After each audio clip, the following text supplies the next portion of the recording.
ಪ್ರೀತಿಯ ದ್ವಿತೀಯ PUC ವಿದ್ಯಾರ್ಥಿಗಳೇ, ಎಲ್ಲರಿಗೂ ಕೂಡ ಬೆಳಗಿನ ಶುಭೋದಯಗಳು. ಬಹಳ ಜನ ಇಂಪಾರ್ಟೆಂಟ್ ಕ್ವಶನ್ಸ್ ಕೊಡಿ, ಅದು ಕೊಡಿ, ಇದು ಕೊಡಿ ಅಂತ ಕೇಳ್ತಾ ಇದ್ದೀರಾ. ನಿಜವಾಗಿಯೂ ಕೇಳುವಂಥದ್ದೇ. ಆದರೆ ನನ್ನ ಮಾತನ್ನು ಕೇಳಿ. ಈ ಸುಮಾರು ಒಂದು 15 district question paper with key answer upload ಮಾಡಿದ್ದೇನೆ. ಅದನ್ನು ಸಾಲ್ವ್ ಮಾಡಿದರೆ 80ಕ್ಕೆ 80 ಫಿಕ್ಸು. ನಿಮಗೆ ಇನ್ನೂ ಎಷ್ಟು ಮಾರ್ಕ್ಸ್ ಬೇಕು ಅಂತ ನನಗೆ ಗೊತ್ತಾಗ್ತಾ ಇಲ್ಲ. 80 ಮಾರ್ಕ್ಸಿಗೆ ಎಕ್ಸಾಮ್ ಇದೆ. 80 ಔಟ್ ಆಫ್ 80 ನೀವು ತೆಗೀಲಿಕ್ಕೆ ಮೆಟೀರಿಯಲನ್ನು ಅಪ್ಲೋಡ್ ಮಾಡ್ತಾ ಇದ್ದೇನೆ. ಪ್ರತಿಯೊಬ್ಬರು ಕೂಡ ಮತ್ತೆ ಅದನ್ನು ಹಾದಿಯನ್ನು ತಬ್ಬಿಟ್ಟು ಬೇರೆ ಹಾದಿಯನ್ನು ಬೇಕು ಅಂತ ಕೇಳ್ತಾ ಇದ್ದೀರಾ. ಅದು ನಿಮಗೆ ಬಿಟ್ಟಿದ್ದು. Anyhow, without wasting our time, let me start. ಸರಿಯಾದ ದಾರಿಯನ್ನೇ ನಾನು ಹೋಗ್ತಾ ಇದ್ದೇನೆ. ತಾವುಗಳು ಫಾಲೋ ಮಾಡಿದರೆ ಭಾಳ ಒಳ್ಳೆಯದಾಗತ್ತೆ. ಪ್ರತಿಯೊಂದು ವಿಡಿಯೋದ ಕೆಳಗಡೆ ನಿಮಗೆ ಬೇಕಾಗಿರುವಂತಹ ಗ್ರಾಮರಿನ ಸಂಪೂರ್ಣವಾದ ಲಿಂಕ್ಸ್ಗಳನ್ನು ಕೊಟ್ಟಿರ್ತೇನೆ. ಈಗ ಫಾರ್ ಎಕ್ಸಾಂಪಲ್ಲು ನಿಮಗೆ passive voice, active voice, passive voice ಬರಲ್ಲ ಅಂದ್ಕೊಳ್ಳಿ. ಅದು 3 ಮಾರ್ಕ್ಸಿಗಿದೆ. ನೀವು ಕಲಿಯೋದು ಆ್ಯಕ್ಟಿವ್ ವಾಯ್ಸ್, ಪ್ಯಾಸಿವ್ ವಾಯ್ಸ್ ಬೇರೆ, ಇಲ್ಲಿರೋದು ಬೇರೆ. ಅದರ ಲಿಂಕನ್ನು ಕೂಡ ನಾನು ಕೊಟ್ಟಿರ್ತೇನೆ. ಆಯಿತಾ? Question number 11. ಕ್ವಶನ್ ನಂಬರ್ 12 ಅದು ಬರಲ್ಲ ಸರ್ ನಮಗೆ, ಫ್ರೇಸಲ್ ವರ್ಬ್ಸ್ ಅಂದರೆ ಅದು ಕೂಡ ಲಿಂಕನ್ನು ಕೊಟ್ಟಿರ್ತೇನೆ. ಆಯಿತಾ? Question number 13 match of following ಬರಲ್ಲ ಅಂದರೆ ಅದರ ಲಿಂಕನ್ನು ಕೂಡ ಕೊಟ್ಟಿರ್ತೇನೆ. Question number 34 report the following conversation, direct and indirect speech ಅಂತ ಅರ್ಥ. ಅದು ಬರಲ್ಲ ಅಂದರೆ ಅದರ ಲಿಂಕನ್ನು ಕೊಟ್ಟಿರ್ತೇನೆ. ಅಂದರೆ ಪ್ರತಿಯೊಂದು ಗ್ರಾಮರು, ಪ್ರತಿಯೊಂದು ಪಾಠದ ವಿತ್ ನೋಟ್ಸ್ ಲಿಂಕನ್ನು ಕೊಟ್ಟಿರ್ತೇನೆ ಸರ್. ಅದನ್ನು ಉಪಯೋಗಿಸ್ಕೊಂಡ್ರೆ ಜೀವನ ಚೆನ್ನಾಗಾಗುತ್ತೆ, ಒಳ್ಳೆ ಅಂಕಗಳು ಕೂಡ ಬರ್ತವೆ. ಬನ್ನಿ, without wasting our time, let me start this video. ಈ ವಿಡಿಯೋದಲ್ಲಿ ಒಂದು ಸಂತೋಷದ ಸುದ್ದಿ ಏನು ಅಂತ ಹೇಳಿದರೆ, ನಮ್ಮ ಕೊಡಗು ಜಿಲ್ಲೆಯಿಂದ ಪ್ರಶ್ನೆ ಪತ್ರಿಕೆಯನ್ನು ಕಳಿಸಿಕೊಟ್ಟಿದ್ರು ನಮಗೆ, ಸುಜಿತ್ ಅಂತ ಅವ್ರ ಹೆಸರು. ಧನ್ಯವಾದಗಳು ಸುಜಿತ್ ಅವರೇ. ನಿಮಗೆ ಒಂದು ಸಂತೋಷದ ಸುದ್ದಿ ಏನು ಅಂದರೆ, ಆಮೇಲೆ ಯಾವುದು ನಮ್ಮ ಯಶವಂತ್ ಅವರು ಚಿಕ್ಕಮಗಳೂರಿಂದ ನಮಗೆ ಪ್ರಶ್ನೆ ಪತ್ರಿಕೆಯನ್ನು ಕಳಿಸ್ಕೊಟ್ಟಿದ್ರು. ಯಾವುದು? ಚಿಕ್ಕಮಗಳೂರು. ಕ್ಲಿಯರ್? ಯಶವಂತ್ ಅವರಿಗೆ ಧನ್ಯವಾದಗಳು. ಸಂಜಯ್ ಭಾರತಿ ಅಂತ ಇವರು ಕೂಡ ನಮಗೆ ಚಿಕ್ಕಮಗಳೂರಿಂದ ಈ ಒಂದು ಪ್ರಶ್ನೆ ಪತ್ರಿಕೆಯನ್ನು ಕಳಿಸ್ಕೊಟ್ಟಿದ್ರು. ಮ್ಯಾಜಿಕ್ ಏನು ಅಂತ ಹೇಳಿದರೆ, ಕೊಡಗು ಜಿಲ್ಲೆ ಹಾಗೂ ಚಿಕ್ಕಮಗಳೂರು ಜಿಲ್ಲೆ ಎರಡೂ ಕೂಡ ಕ್ವಶನ್ ಪೇಪರು ಒಂದು ಲೈನು ಬಿಡ್ದಂಗೆ ಸೇಮ್ ಆ್ಯಸ್ ಇಟ್ ಈಸ್ ಇದೆ. ಆ್ಯಸ್ ಇಟ್ ಈಸ್ ಅಂದರೆ ಅರ್ಥ ಆಗುತ್ತಾ? ಸೇಮ್ ಪೇಪರ್ ಕಾಪಿ, ಮೇಲ್ಗಡೆ ಹೆಸರು ಮಾತ್ರ ಚೇಂಜು. ಕೊಡಗು ಹಾಗೂ ಚಿಕ್ಕಮಗಳೂರು ಎರಡಕ್ಕೂ ಕೂಡ ಸೇಮ್ ಕ್ವಶನ್ ಪೇಪರ್ ಕೊಡಲಾಗಿತ್ತು. ನನ್ನ ವಿದ್ಯಾರ್ಥಿಗಳೇ, ಈಗಲೂ ಸಮಯ ಇದೆ. ದಯವಿಟ್ಟು ಎಲ್ಲ ಪ್ರಿಪೇಟರಿ ಎಕ್ಸಾಮ್ ಯಾವುದೇ ಸಬ್ಜೆಕ್ಟ್ ಆಗಿರಲಿ ಎಲ್ಲದೂ ಕೂಡ ಕಲೆಕ್ಟ್ ಮಾಡ್ಕೊಂಡು, ಆಯಿತಾ? ನಾನಂತೂ ಪ್ರತಿಯೊಂದು ವಿಡಿಯೋದ ಕೆಳಗಡೆ ಉಚಿತವಾಗಿ ಸೆಕೆಂಡ್ ಇಯರ್ PUC ವಿದ್ಯಾರ್ಥಿಗಳಿಗೆ ಫ್ರೀ PDF ಕಾಪಿಗಳನ್ನು ಅವೈಲೇಬಲ್ ಮಾಡಿದ್ದೇನೆ. ಬನ್ನಿ, without wasting our time, let me start. Answer the following questions by choosing the right options ಅಂತ ಇದೆ.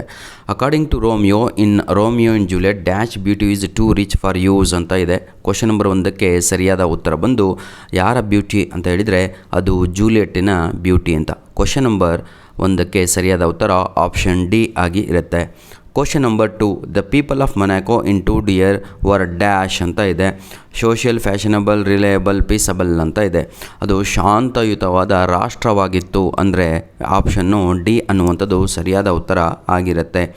ಕ್ವಶನ್ ನಂಬರ್ 3, ಆನ್ ಚಿಲ್ಡ್ರನಲ್ಲಿ the archer sees the mark upon dash ಅಂತ ಇದೆ. Infinity ಅನ್ನುವಂಥದ್ದು ಸರಿಯಾದ ಉತ್ತರ. ಎಲ್ಲಾದರೂ ಇದೆಯಾ ನೋಡಿ, ಇದೆ. ಆಪ್ಷನ್ ಸಿ ಅನ್ನುವಂಥದ್ದು 100% ಸರಿಯಾದ ಉತ್ತರ. ಕ್ವಶನ್ ನಂಬರ್ 4, ಹೂಮ್ ಡಸ್ ಡೋನಾಲಾರಾ ಕಾಲ್ ಇಲ್ ನೇಚರ್ಡ್ ಮ್ಯಾನ್ ಅಂತ. ಯಾರಿಗೆ ಡೋನಾಲಾರಾ ಬೈತಾಳೆ, ಕರೀತಾಳೆ ಅಂತ. ಇಲ್ಲಿ ಅಜ್ಜಿ ಯಾರಿಗೆ ಬೈತಾಳೆ ಅಂತ ಹೇಳಿದರೆ ಆ ಅಜ್ಜನಿಗೆ ಬೈತಾಳೆ. ಅಜ್ಜನ ಹೆಸರು ಏನಾಗಿರುತ್ತೆ?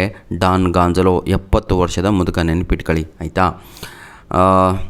ನೋಡಿರಿ, ಪೆಟ್ರಾ ಅವಳ ಸೇವಕಿ, ಕೊನಿತೋ ಅಜ್ಜನ ಸೇವಕ, ಈ ಕಸಿನ್ನು ಫೇಕ್ ಕ್ಯಾರೆಕ್ಟರು. ಆಯಿತಾ? ಇಷ್ಟೊಂದು ನೆನ್ಪಿಟ್ಕೊಳ್ಳಿ. ಕಲಿಯುವಂಥದ್ದು ವಿಧಾನ ಇದು. Question number 5, according to the speaker in the poem when you are old dash hid his face. ನನ್ನ ಪ್ರೀತಿ ಮೋಡದಲ್ಲಿ ಮರೆ ಮಾಚಿತ್ತು ಅಂತ. ನನ್ನ ಪ್ರೀತಿ ಅಂದರೆ ಲವ್ ಅಂತ. ಇದೆಯಾ? ಇದೆ ನೋಡಿ. ಆಪ್ಷನ್ ಎ ಅನ್ನುವಂಥದ್ದು ಸರಿಯಾದ ಉತ್ತರ.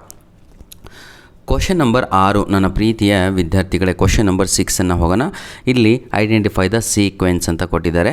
ನೋಡಿ, ಮೊದಲು ಅಜ್ಜ ತೋಟಕ್ಕೆ ಬರ್ತಾನೆ, ಅವನಿಗೆ ಕೆಲಸವನ್ನು ಕೊಡಲಾಗುತ್ತೆ. ಹಾಗಿದ್ರೆ ಆಪ್ಷನ್ ಸಿ ನೋಡಿ, old man was hired, petty theft stopped, ಚಿಕ್ಕ ಕಳ್ಳತನಗಳು ಸ್ಟಾಪ್ ಆಯಿತು. ನಂತರದಲ್ಲಿ ಪ್ಲಾಂಟೇಷನ್ ಎಕ್ಸ್ಪ್ಯಾಂಡೆಡ್, ತೋಟ ಹಾಗೆ ಬೆಳೀತಾ ಹೋಯಿತು. ಹಾಗೂ ಆಮದನಿ ಜಾಸ್ತಿ ಆಯಿತು ಅಂತ, ಇನ್ಕಮ್ ಕೂಡ ಜಾಸ್ತಿ ಆಗ್ತಾ ಹೋಯಿತು. ಆಪ್ಷನ್ ಸಿ ಅಂದೇ ಅಲ್ವಾ, ಅದು ಪರ್ಫೆಕ್ಟು ಆನ್ಸರ್. ಡೌಟ್ ಇದ್ದಲ್ಲಿ ತಾವುಗಳು ಕಮೆಂಟ್ ಮಾಡಬಹುದು. What was Borges call so intimate and so essential ಅಂತ ಇದೆ. ಇದನ್ನು 4 ಮಾರ್ಕ್ಸಿಗೆ ಗಟ್ಟು ಹೊಡಿರಲ್ಲ ತಮ್ಮ ಅಂತ ಹೇಳಿದ್ದೆ. ಅದು ಪೊಯೆಟ್ರಿ ಆ್ಯಂಡ್ ಪೋಯಮಿನ ಡಿಫ್ರೆನ್ಸ್ ಬಿಟ್ವೀನು. ಆಯಿತಾ, ಆನ್ಯುವಲ್ ಎಕ್ಸಾಮಿಗಂತೂ ಫಿಕ್ಸು ಅಂತ ಅನಿಸುತ್ತೆ ಆ ಪ್ರಶ್ನೆ.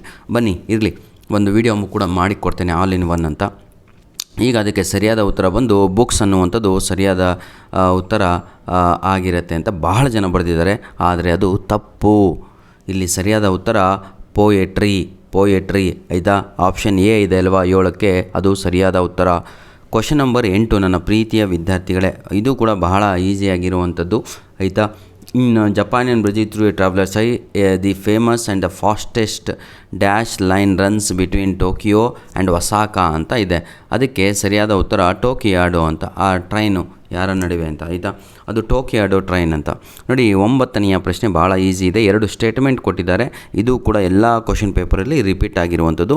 Weather or not we cast our paper for Marcus ಅಂತ ಇದೆ. Pap will continue to rule ಅಂತ ಇದೆ. ಇದನ್ನು ಹೇಳಿದವರು ನಮ್ಮ ಯಜಮಾನರು.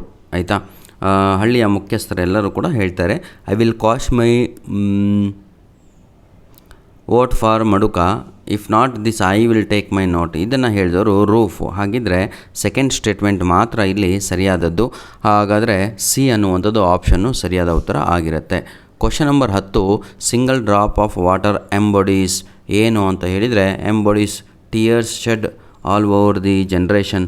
ಆಪ್ಷನ್ ಸಿ 10ಕ್ಕೆ ಸರಿಯಾದ ಉತ್ತರ. ಶತಮಾನಗಳಿಂದ ಎಲ್ಲರ ಕಣ್ಣಿನಲ್ಲಿ ನೀರನ್ನು ತಂದಿರುವಂಥದ್ದು ಅಂತ ಬರಿಬೇಕಾಗತ್ತೆ.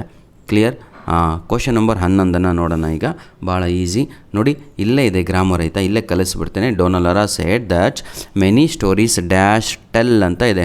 ಟೆಲ್ಲಿಗೆ V3 ಫಾರಮು ಟೋಲ್ಡ್ ಅಂತ ಬರುತ್ತೆ. TOLD ಅಂತ ಆನ್ಸರ್ ಬರೀಬೇಕು. ಆದರೆ ಅದಷ್ಟೇ ಬರೆದ್ರೆ ನಿಮಗೆ ಉತ್ತರ ಕೊಡಲ್ಲ ಅಂಕಗಳನ್ನು. ಹಾಗಾಗಿ ಒಂದು ಹೆಲ್ಪಿಂಗ್ ವರ್ಬನ್ನು ಬರೀಬೇಕು. ವರ್ ಅಂತ, WERE, ವರ್ ಟೋಲ್ಡ್ ಅಂತ ಬರೀರಿ. ಆಯಿತಾ, ನಂತರದಲ್ಲಿ ಸಿಲ್ವರ್ ಮೇಡನ್ ಅಂದರೆ 1 ಅಂತ, ವಾಸ್ ವಾಶ್ಡ್ WASHED ಅಂತ ಬರೀಬೇಕು, ವಾಶ್ಡ್ ಅಂತ. ಆಯಿತಾ, ನಂತರದಲ್ಲಿ ದಟ್ ವಾಸ್ ರಿಟನ್ ಅಂತ ಬರೀಬೇಕು, WRI. ಅಲ್ಲಿ ಸಿಂಗಲ್ ಟಿ ಇದೆ, ಅದನ್ನು ಡಬಲ್ ಟಿ ಅಂತ ಮಾಡಿ EN ಅಂತ ಬರೀಬೇಕಾಗತ್ತೆ. Clear my dear children? ಟೆಲ್ಲಿಗೆ ಟೋಲ್ಡ್ ಅಂತ ಬರೀರಿ, ವಾಶಿಗೆ ವಾಶ್ಡ್ ಅಂತ ಬರೀರಿ, ರೈಟಿಗೆ ರಿಟನ್ ಅಂತ ಬರೀಬೇಕಾಗತ್ತೆ. Question number 12, fill in the blanks with the right expressions given in the bracket ಅಂತ ಇದೆ. ಕ್ವಶನ್ ನಂಬರ್ 12ಕ್ಕೆ ಸರಿಯಾದ ಉತ್ತರ ಬಂದು ನನ್ನ ಪ್ರೀತಿಯ ವಿದ್ಯಾರ್ಥಿಗಳೇ ಕ್ವಶನ್ ನಂಬರ್ 12 ಅಲ್ವಾ. ನೋಡಿ, ಅದು ಕೂಡ ಬಹಳ ಈಸಿಯಾಗಿ ಇರುವಂಥದ್ದು. ಕಾಪಿ ಮಾಡಿ ಮೇಲ್ಗಡೆ ಬರೆಯುವಂಥದ್ದು. Kinglet was dash to feed his courtiers ಅಂತ ಇದೆ.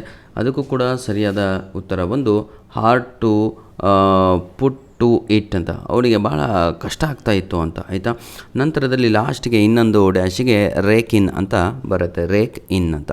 ಇದಂತೂ ಭಾಳ ಈಸಿ ಬಿಡಿ, ಎಲ್ಲರೂ ಕೂಡ ಬರೀತೀರಾ. ಕ್ವಶನ್ ನಂಬರ್ 13, ಮೇಲ್ಗಡೆ ಇರೋದನ್ನು ಕೆಳಗಡೆ ಕಾಪಿ ಮಾಡಿ ಬರೆಯೋದು. ಇಲ್ಲಿ ಒಂದು ನಿಮಗೆ ಹಿಂಟನ್ನು ಕೊಡ್ತೇನೆ, ಕೇಳ್ಕೊಳ್ಳಿ. ಶಿ ಅಂತ ಇದೆ. ಶಿ ಅಂದರೆ ಡೈರೆಕ್ಟಾಗಿ ಒಂದು ಹುಡುಗಿಯ ಹೆಸರು ಬರಬೇಕು. ಹರ್ ಅಂತ ಇದೆ. ಹರ್ ಅಂತ ಅಂದರೆ ಹುಡುಗಿ ಹೆಸರು ಬಂದು ಜೊತೆಗೆ ಅಪಾಸ್ಟ್ರಫಿ ಎಸ್ ಬರಬೇಕು. ಇದನ್ನು ನೆನ್ಪಿಟ್ಕೋಬೇಕು ತಾವುಗಳು. ದೇ ಅಂದರೆ ಬಹುವಚನದಲ್ಲೇ ಆನ್ಸರ್ ಬರಬೇಕಾಗತ್ತೆ. ವಿಚ್ ಅಂದರೆ ಯಾವುದಾರ ವಸ್ತು ಹೆಸರು, ಸ್ಥಳದ ಹೆಸರು ಬರಬೇಕಾಗತ್ತೆ. ದಟ್ ಅಂತ ಇದೆ. ದಟ್ ಅಂತ ಹೇಳಿದರೆ ಏನು ಬರುತ್ತೆ ಅಂತ ನೋಡ್ತಾ ಹೋಗೋಣ ಈಗ. ಆಯಿತಾ, ನೋಡಿ, ಮ್ಯಾರಿಯಾ ಮ್ಯಾಂಟಸರಿ ವಾಸ್ ಬಾರ್ನ್ ಇನ್ ಅಂತ ಇದೆ. In Italy. She was the first. She ಅಂದರೆ ಯಾರು? ಮ್ಯಾರಿಯಾ ಮ್ಯಾಂಟಸರಿ ಅಂತ ಬರೀಬೇಕು ಡೈರೆಕ್ಟ್. ಆಯಿತಾ, women medical graduate thereafter her medical education. Her ಅಂದರೆ ಅವಳ ಅಂದರೆ ಅಪಾಸ್ಟ್ರಫಿ ಎಸ್ ಬರಬೇಕು. ನೋಡಿ, ಮ್ಯಾರಿಯಾಸ್ ನೋಡಿ, ಮ್ಯಾಂಟಸರೀಸ್ ಅಂತ ಇದಲ್ವ, ಅದು 2ನೆಯ ಉತ್ತರ ಆಗತ್ತೆ. ಬೇಜಾರಾಗ್ಬಿಟ್ರಪ್ಪ, ಪ್ರತಿಯೊಂದು ಎಕ್ಸ್ಪ್ಲೇನ್ ಮಾಡ್ತಾ ಯಾಕೆ ಹೋಗ್ತಾ ಇದ್ದೀನಿ ಅಂದರೆ ಯಾರಿಗೂ ತೊಂದರೆ ಆಗಬಾರ್ದು ಅಂತ. ಲೋ ಲೆವೆಲ್ಲೋ ಯಾವ ಕ್ಲಾಸಲ್ಲಿದ್ದರೂ ಕೂಡ ನೀವು ಖುಷಿಯಾಗಿ ಬರೀಬೇಕು. ದೇ ಅಂತ ಇದೆ. ದೇ ಅಂದರೆ ಇಲ್ಲಿ ಬಹುವಚನದಲ್ಲಿ ಬರಬೇಕು. ನೋಡೋಣ ಬನ್ನಿ. ಆಯಿತಾ, mentally deficient children people in those days believed that they could not learn. They ಅಂತ ಹೇಳಿದ್ರೇ ಆಯಿತಾ, ಯಾರು? ಚಿಲ್ಡ್ರನ್ ಅಂತ ಬರ್ತಾರೆ ಇಲ್ಲಿ. ಯಾವುದು ನೋಡಿ, mentally deficient children, they could not learn anything ಅಂತ. ಆಯಿತಾ, ಮ್ಯಾರಿಯಾ ಡಿಸೈನ್ ಪಜಲ್ಸ್. ವಿಚ್ ಅಂದ್ರೇ ಪಜಲ್ಸ್ ಅಂತ. ಆಯಿತಾ, ವೆರಿ ಗುಡ್. ಈ ರೀತಿ she had Har own method that helped. That ಅಂದರೆ ಅವಳ ಮೆಥಡ್ ಅಂತ. ಮೆಥಡ್ ಅಂತ ಎಲ್ಲಿದೆ? ಇದೆ ನೋಡಿ. ಇದನ್ನು ಬರೆದ್ರೆ 5 ಅಂಕ ಬರುತ್ತೆ.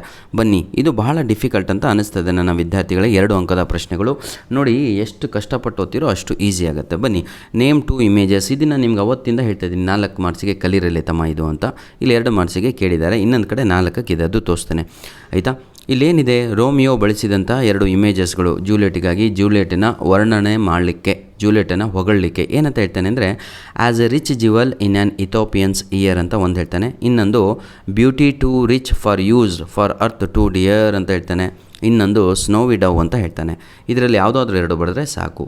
What are the things parents can do with their children.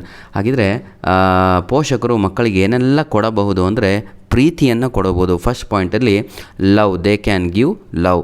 Second ಪಾಯಿಂಟಲ್ಲಿ ದೇ ಕ್ಯಾನ್ ಗಿವ್ ಶೆಲ್ಟರ್. ಅರ್ಥ ಆಯ್ತಾ? ಇದನ್ನು 2 ಪಾಯಿಂಟನ್ನು ಬರಿಬೇಕಾಗತ್ತೆ. ಇದು ನೋಡಿ, ಕ್ವಶನ್ ನಂಬರ್ 16 ಎಲ್ಲ ಪ್ರಶ್ನೆ ಪತ್ರಿಕೆಯಲ್ಲೂ ರಿಪೀಟ್ ಆಗ್ತಾ ಇದೆ. ನಾನು ಬೋಟ್ ಟು ಫೇಸ್ ವಿಡಿಯೋ ಮಾಡಿದಾಗ ಅದರಲ್ಲಿ ನೋಡಿದ್ವಿ. What do the terms terra nullius and terra madre ಅಂತ ಇದೆ. ತೆರಾ ನುಲಿಸು, ತೆರಾ ಮ್ಯಾದ್ರೆ ಅಂತ ಇರುವಂಥದ್ದು ಬಹಳ ಈಸಿ. ನಲ್ ಅಂತ ಹೇಳಿದ್ರೇ ಎಂಟಿ ಅಂತ. ಹಾಗಿದ್ರೆ ಫಸ್ಟ್ ಆನ್ಸರು ಎಂಟಿ ಲ್ಯಾಂಡ್ ಅಂತ ಆಯಿತಾ. ಮ್ಯಾದ್ರೆ ಅಂದರೆ ಮದರ್ ಅಂತ, ಮದರ್ ಅರ್ತ್ ಅಂತ. ಇಷ್ಟೇ ಸರ್, ಮುಗೀತು. ಇಷ್ಟೇ ಒಂದೊಂದು ವರ್ಡ್ ಬರೆದ್ರೆ ನಿಮಗೆ ಉತ್ತರ. ಮೆನ್ಷನ್ ಎನಿ 2 ಮೆಟಾಫರ್ಸ್ ಅಂತ ಕೊಟ್ಟಿದ್ದಾರೆ. ಬಹಳ ಈಸಿ ಆಯಿತಾ. 10 ಮೆಟಾಫರ್ ಇದ್ದಾವೆ. ಯಾವುದಾದ್ರೂ ಅವನು ಹೇಳಿದ್ದು ಒಂದು 5 ಮೆಟಾಫರು. 5ರಲ್ಲಿ ನೀವು ಯಾವುದಾದ್ರೂ 2 ಬರೆದ್ರೆ ಸಾಕಿತ್ತು. ಅರ್ಥ ಆಗ್ತಾ ಇದೆ ನನ್ನ ಪ್ರಶ್ನೆ? ಯಾವುದು ಬರೀತೀರಾ? ಡೆತ್ ಆ್ಯಂಡ್ ಸ್ಲೀಪ್ ಅಂತ ಬರೀರಿ. ಫ್ಲವರ್ಸ್ ಆ್ಯಂಡ್ ವಿಮೆನ್ ಅಂತ ಬರೀರಿ. ಆಮೇಲೆ ಅದು ಐಸ್ ಆ್ಯಂಡ್ ಸ್ಟಾರ್ಸ್ ಅಂತ ಬರೀರಿ. ಈ ರೀತಿಯಾಗಿ ಬರೆಯುವಂಥದ್ದಾಗಿರುತ್ತೆ. ನನ್ನ ಪ್ರೀತಿಯ ವಿದ್ಯಾರ್ಥಿಗಳೇ, ಮುಂದೆ ಹೋಗೋಣ. ಇವೆಲ್ಲವೂ ಇಂಪಾರ್ಟೆಂಟ್ ಕ್ವಶನ್ಸು ನಾನು ಹೇಳಿದ್ದೇ ಬಂದಿದ್ದಾವೆ ಸರ್. ತಮಗೆ ಡೌಟ್ ಇದ್ದರೆ ನನ್ನ ಈ ವಿಡಿಯೋ ಹಾಗೂ ಈ ಎಲ್ಲ ಪ್ರಶ್ನೆಗಳನ್ನು ನೋಡ್ಕೊಂಡ್ರೆ ನಿಮಗೆ ಸಂಪೂರ್ಣವಾಗಿ ಕ್ಲಿಯರ್ ಆಗುತ್ತೆ. ಬನ್ನಿ, ಈಗ ಸ್ವಲ್ಪ ಮುಂದೆ ಹೋಗೋಣ, ಸ್ವಲ್ಪ ಫಾಸ್ಟಾಗಿ. ಯಾಕೆಂದರೆ ವಿದ್ಯಾರ್ಥಿಗಳಿಗೆ ಸಮಯವಿಲ್ಲ. ಪಾಪ ಕಲಿಸ್ತೀನಿ ಅಂದರೂ ನಿಮಗೆ ಟೈಮ್ ಇಲ್ಲ. ಬನ್ನಿ, ಗ್ರಾಮರ್ ಕಡೆಗೆ ಮೂವ್ ಆಗ್ತಾಯಿದ್ವಿ, ಮತ್ತೆ ಓಡಿಸ್ತಾ ಇಲ್ಲ. ಬನ್ನಿ ಸರ್, ಗ್ರಾಮರ್ ಕಡೆಗೆ. ಇದು ಹೊಸದಾಗಿ ಆ್ಯಡ್ ಆಗಿರುವಂಥ ಗ್ರಾಮರು ನೋಡಿ ಎಷ್ಟು ಈಸಿಯಾಗಿದೆ. It is not a large army but still it is an army ಅಂತ ಬರಬೇಕು. ಆ್ಯನ್ ಆರ್ಮಿ ಅಂತ ಆಯಿತಾ. Clear all of you? Very good. Next, earth is by the ruled people greedy. ಈ ಬಹಳ easy. Earth is ruled by the greedy people ಅಂತ ಬರಬೇಕು ಅಷ್ಟೇ ಆಯಿತಾ. I repeat, earth is ruled by greedy people ಅಂತ. Question number 3 ನೋಡಿ. Neither of my watches. ಅದಕ್ಕೆ 100% ಸರಿಯಾದ ಉತ್ತರ ಶೋಸ್ ಅಂತ ಬರಬೇಕು. SHOWS ಅಂತ ಸಿಂಗಲರು ಆಯಿತಾ. Question number 4, you dash a good job. You ಹೇಳಿ ನೋಡೋಣ. You dash a good job. ಇದು ನಿಮಗೆ ಕೊಟ್ಟರೆ ಬಹಳ ಅನುಕೂಲ ಆಗುತ್ತೆ ಅಂತ ಅನಿಸ್ತಾ ಇದೆ. ಒಂದಕ್ಕೆ ಉತ್ತರ ನಾನೇ ಕೊಡ್ತೇನೆ ಆಯಿತಾ. ಅದು ಡನ್ ಅಂತ ನಾನೇ ಹೇಳ್ತಾ ಇದ್ದೀನಿ ನೋಡಿ ಆಯಿತಾ. ಇನ್ನೊಂದು ಅದಕ್ಕೆ ಉತ್ತರ ನೀವು ಬರೀಬೇಕು. ಒಂದೇ ಡ್ಯಾಶ್ ಅಲ್ಲ, ಅದು 1 ಡ್ಯಾಶಿಗೆ 2 ಆನ್ಸರು. ದಯವಿಟ್ಟು ಕಮೆಂಟಲ್ಲಿ ತಿಳಿಸಬೇಕು ನನಗೆ. ತಪ್ಪಾದರೆ ನಾನು ತಿದ್ದುತ್ತೇನೆ, ಆದರೆ ಕಮೆಂಟಲ್ಲಿ ಹೇಳಿ. ಬನ್ನಿ, ಒಂದನೇ Shiva started to save seeds from farmers field. ಇಲ್ಲಿ ಬಹಳ ಜನ ಮಿಸ್ ಹೊಡೆದ್ಬಿಟ್ರು. ನಾನು ಡೈರೆಕ್ಟಾಗಿ ಆನ್ಸರ್ ಹೇಳ್ತೇನೆ. ಫಸ್ಟಿಗೆ ದೆನ್ ಅಂತ ಬರುತ್ತೆ, ಸೆಕೆಂಡಿಗೆ ದಸ್ ಅಂತ ಬರುತ್ತೆ, 3ನೇದು ಆ್ಯಸ್ ಎ ರಿಸಲ್ಟ್ ಅಂತ ಬರುತ್ತೆ, 4ನೇದು ಇನ್ ಆರ್ಡರ್ ಟು ಅಂತ ಬರುತ್ತೆ. I repeat, first answer thus, then, second thus, third as a result, fourth in order to dashes. ಕಂಪ್ಲೀಟಾ? ರೀರೇಟ್ ಹ್ಯಾಸ್ ಡೈರೆಕ್ಟೆಡ್ ಅಂತ ಇದೆ. I have nowhere to go ಅಂತ ಇದೆ. ಭಾಳ ಈಸಿ. ಕ್ವಶನ್ ಟ್ಯಾಕ್ಸು ಡಿಸ್ಕ್ರಿಪ್ಷನ್ ಬಾಕ್ಸಲ್ಲಿ ಲಿಂಕನ್ನು ಕೊಟ್ಟಿದ್ದೇನೆ. ದಯವಿಟ್ಟು ಏನು ಮಾಡ್ತೀರಾ, ಅದಕ್ಕೆ ಉತ್ತರವನ್ನು ಕಳಿಸಿದರೆ ಭಾಳ ಸಂತೋಷ ಆಗುತ್ತೆ. 15 ಪೇಪರು ಕ್ವಶನ್ ವಿತ್ ಆನ್ಸರು ಕಲಿಸ್ಬಿಟ್ಟು ಹಾಕಿದ್ದೀನಿ. ದಯವಿಟ್ಟು ಅದನ್ನು ಹಾಕಿ. ತಪ್ಪಾದರೆ ನಾನು ತೆಗಿತೇನೆ. ಕ್ವಶನ್ ನಂಬರ್ 32 2 ನೋಡೋಣ. Some Germans against band gaming houses because they did not. Because ಅಂತ ಬಂದರೆ ವೈ ಇಂದ ಸ್ಟಾರ್ಟ್ ಆಗುತ್ತೆ. ಭಾಳ easy. Why did some Germans against ban gaming house ಅಂತ ಬರಿಬೇಕಾಗತ್ತೆ. ಇಷ್ಟೇ. ಎರರ್ ರೆಕ್ಟಿಫೈಯಿಂಗ್ ಅಂತೂ ಕಾಪಿ ಮಾಡಿ ಬರೆಯೋದು. ವೈ ಹಿ ಈಸ್ ಕ್ರೈಯಿಂಗ್ ಅಂತ ಕೇಳಬೇಕು. ನಾವು ನಮ್ಮ ತಪ್ಪು ಭಾಷೆ ಮಾತಾಡ್ತೀವಿ. ಹಿ ಈಸ್ ಕ್ರೈಯಿಂಗ್ ಅಂತ ಇದೆ, ತಪ್ಪು. ಈಸ್ ಆ ಕಡೆ ಹೋಗಬೇಕು, ಹಿ ಈ ಕಡೆ ಬರಬೇಕು. ಅಷ್ಟು ಮಾಡಿದರೆ 1 ಮಾರ್ಕ್ಸ್ ಸಿಗುತ್ತೆ. ಮುಗೀತಾ? ಬನ್ನಿ. I bought some papers from a stationery shop ಅಂತ ಇದೆ. ಅದು ಎ ಅನ್ನೋದು ತಪ್ಪು, ದಿ ಅಂತ ಬರಬೇಕು ಅಷ್ಟೇ. ಆಯಿತಾ.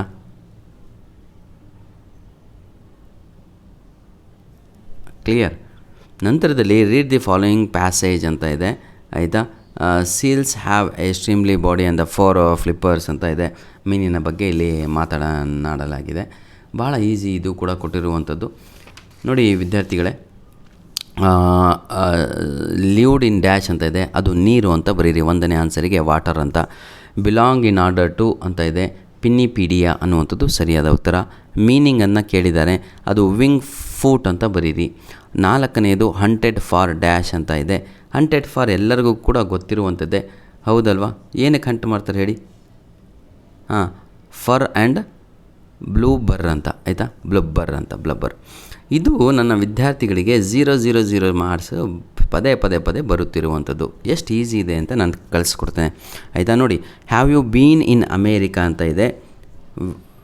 ಡೊನಾಲರಾ asked Don Gonzalo whether he had been in America.